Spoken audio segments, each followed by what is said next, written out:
March, Book 3, by John Lewis and Andrew Aydin. No person represented more to what SNCC was attempting to accomplish in Mississippi than a woman named Fannie Lou Hamer. She heard James Bevel speak in 1962 and was so moved that she went to the courthouse in Indianola to attempt to register to vote. When word got around about what she tried to do, she was fired from her job, arrested, and severely beaten. Afterwards, she joined SNCC and became one of the hardest working, most dedicated activists I've ever known. In many ways, Fannie Lou Hamer became the soul of the Mississippi movement. As the freedom vote neared and her role in the movement grew, so did the violence. "John Lewis, is that you?" "How you doing, Miss Hamer?"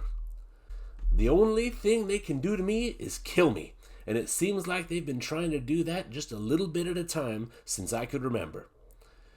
Over the years, Miss Hamer endured repeated arrests, threats to her family, and a beating by a police officer so brutal that it caused her to limp for the rest of her life. But that did not stop her. "Now, John Lewis, let me tell you, if you're going to come to Mississippi, you can't come here and stay for one day or one night. You've got to stay for the long haul."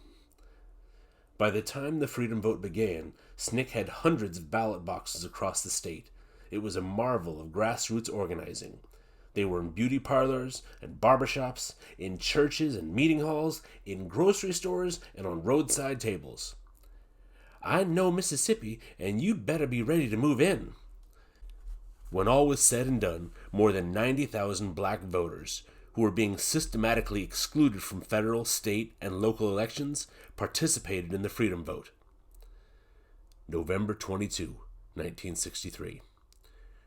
Shortly after the freedom vote, I had returned to Nashville for a court hearing to appeal a sit-in conviction from earlier that year. "Once again I hold you tight."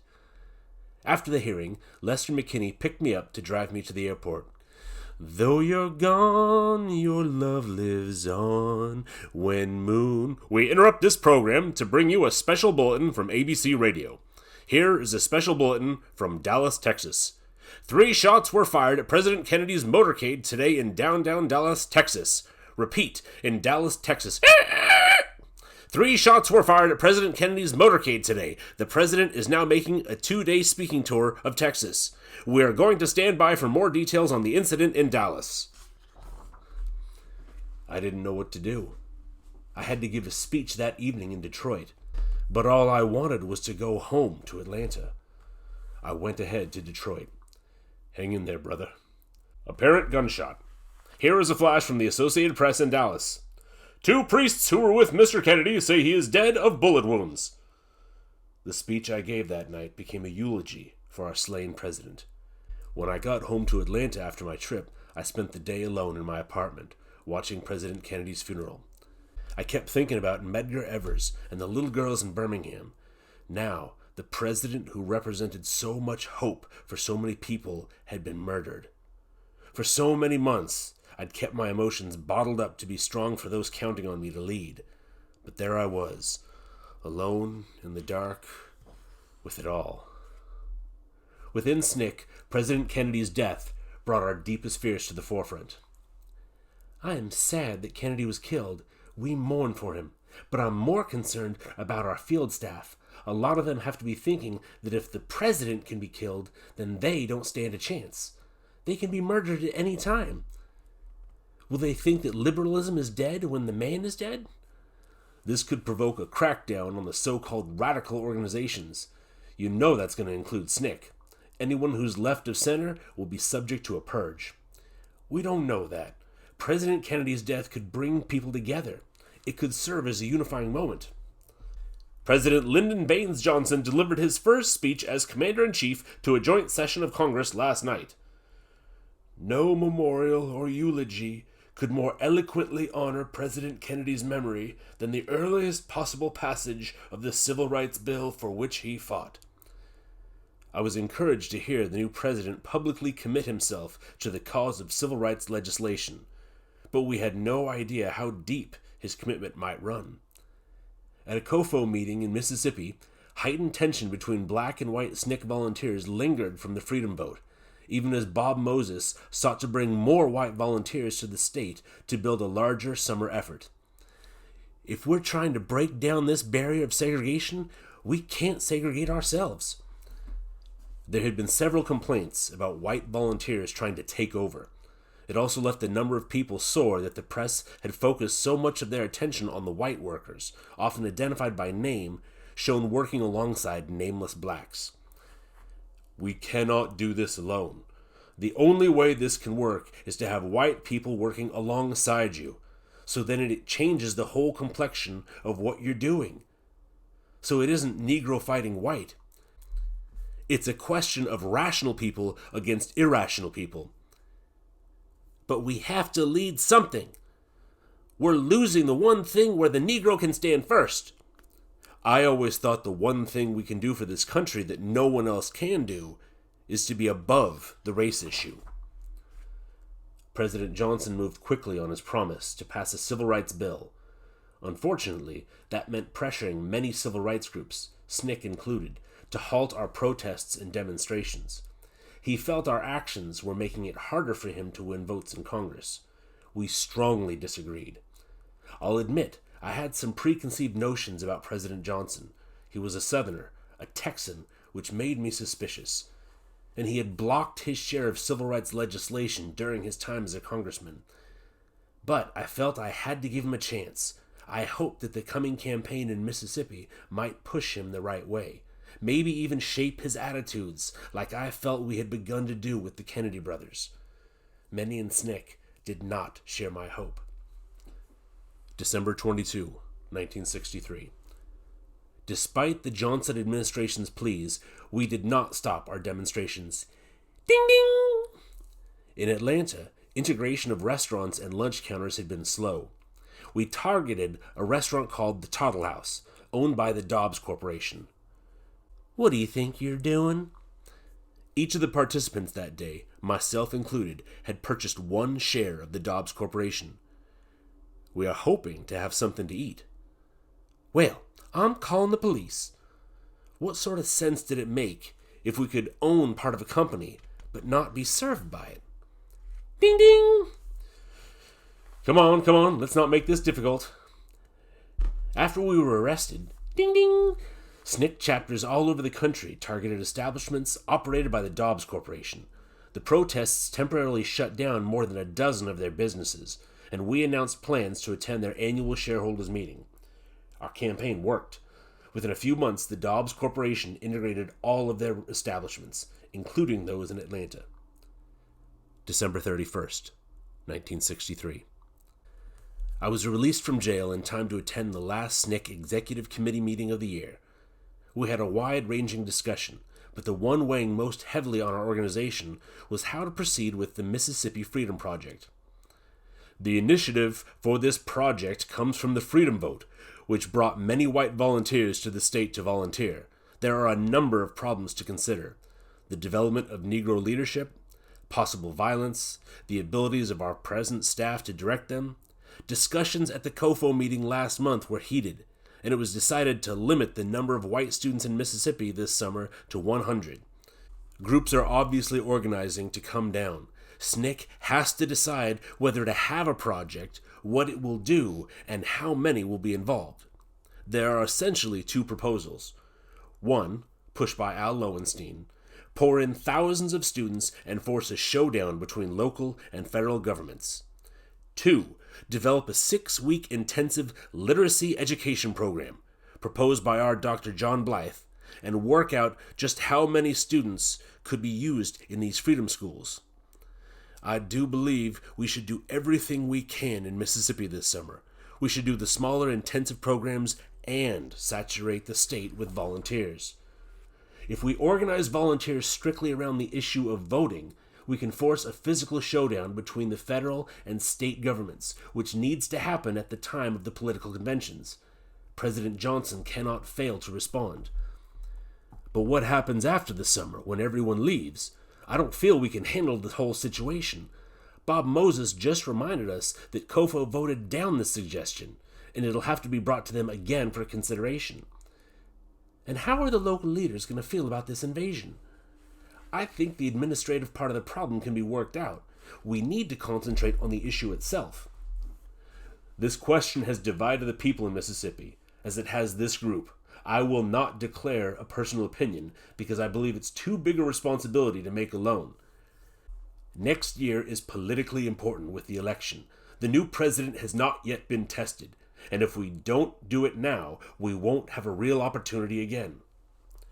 White students from the North always bring with them channels of publicity and communication, which is always helpful.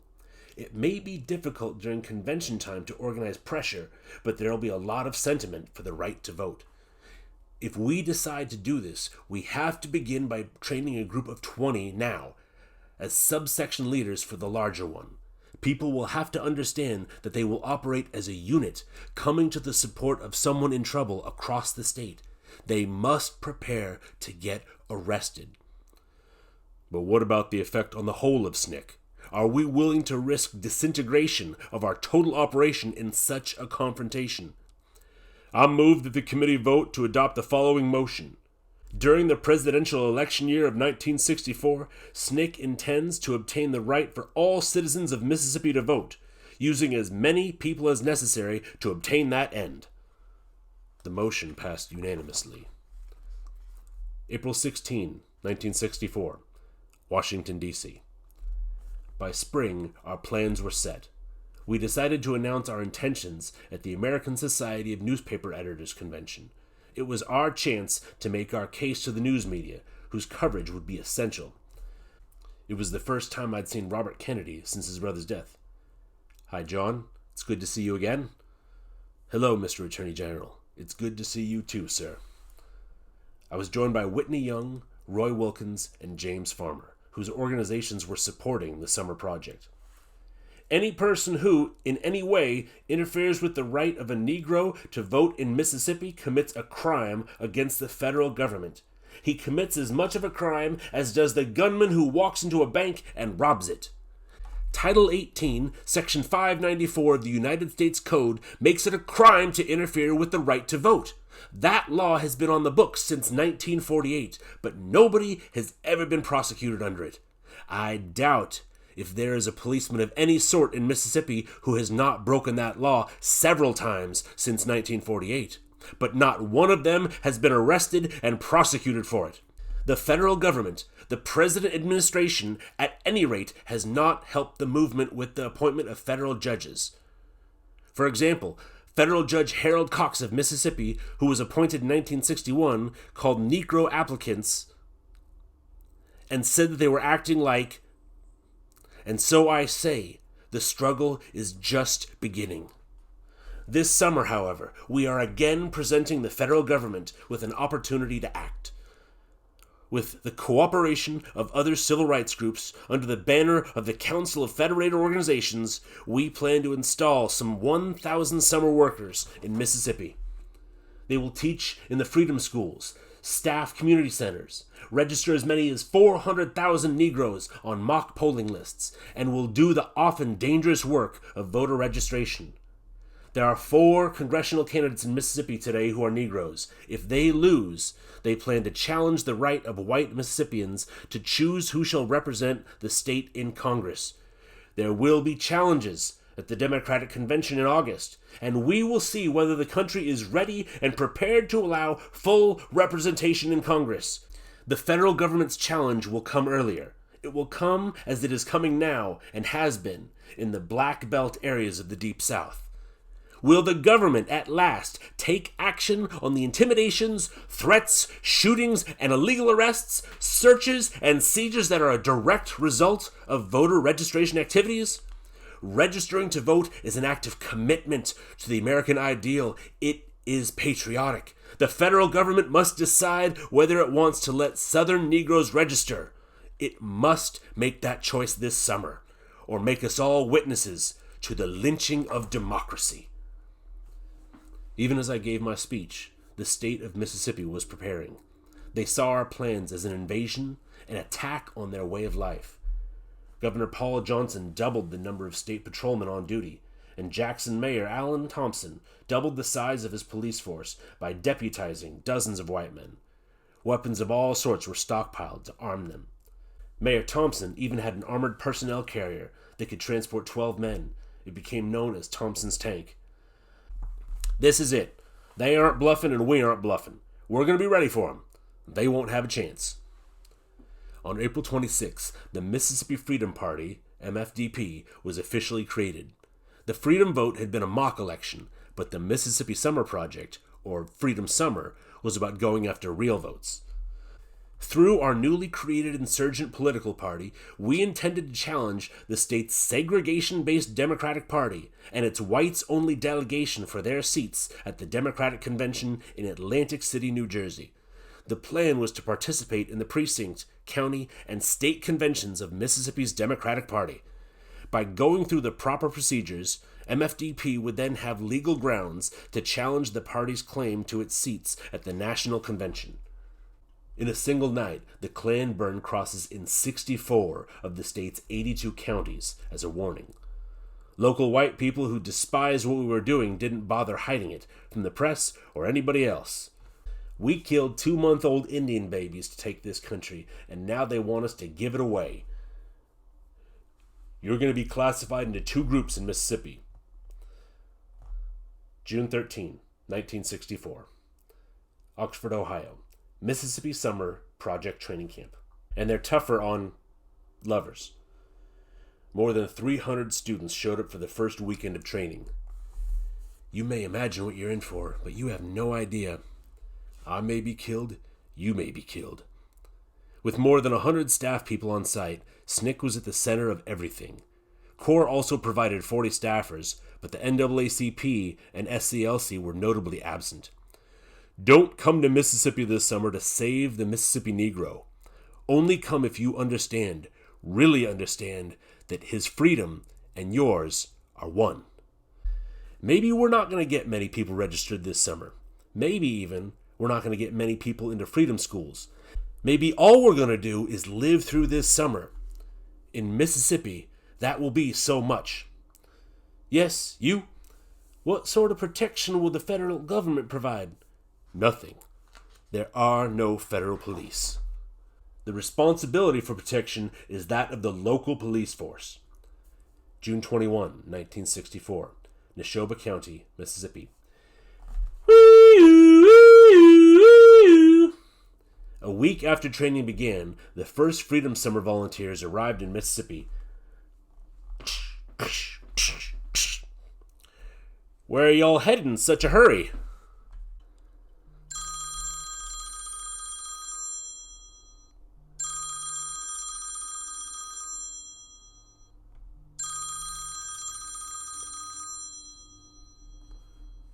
Hello? John? We have a problem.